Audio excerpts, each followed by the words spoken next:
ताना मारे हे लहुरी ननदिया।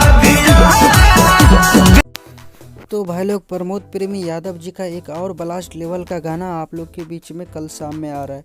तो दोस्तों, कौन सा चैनल से आएगा तो चैनल को सब्सक्राइब कर लीजिए और वीडियो को एक लाइक कर दीजिए, क्योंकि आज के वीडियो में हम बात करेंगे सुपरस्टार प्रमोद प्रेमी यादव जी के आने वाले गाने के बारे में।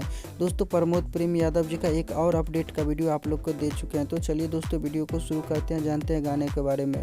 दोस्तों बता दूँ, गाने का नाम है लहुरी ननदिया। जी हाँ दोस्तों, इस गाने को गाया है आप लोग का चहेता सुपरस्टार प्रमोद प्रेमी यादव जी। और दोस्तों बात करते हैं म्यूजिक का, तो म्यूजिक है आर्या शर्मा जी को। दोस्तों इस गाने को आप लोग के बीच में कल शाम को 4 बजे यसी फिल्म के माध्यम से रिलीज कर दिया जाएगा। तो दोस्तों जस्ट सोशल मीडिया के माध्यम से पोस्टर को अभी आधे घंटा पहले को शेयर किया गया है। तो दोस्तों बता दूं, आप लोग को जानकारी देना उचित था, इसलिए सोचा आप लोग को जानकारी दे दूं। वैसे तो इस गाने का जो टीजर है, फेसबुक के माध्यम से टीजर को रिलीज कर दिया गया है। गाना काफ़ी लाजवाब का है, रोमांटिक सॉन्ग है, भोजपुरी लोकगीत है। दोस्तों बता दूं, इसका डायरेक्ट वीडियो आ रहा है आप लोग के बीच में। तो वीडियो कल शाम को 4 बजे आप लोग देखना मत भूलिएगा, क्योंकि वीडियो बहुत ब्लास्ट लेवल का है।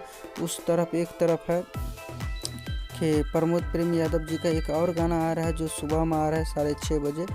वो भी वीडियो फॉर्मेट में ही आ रहा है, तो आप लोग ज़रूर उस गाने को भी देखिएगा। जी हाँ दोस्तों, नथिया उतार के काफ़ी मज़ेदार गाना है। तो आज का वीडियो में बस इतना ही था। मिलते हैं कोई नए अपडेट के साथ, तब तक के लिए अपना ख्याल रखिएगा और देखते रहिएगा भोजपुरी चिप यूट्यूब चैनल। सबसे पहले सबसे फास्ट, क्योंकि खबर लाते हैं झकास। धन्यवाद दोस्तों।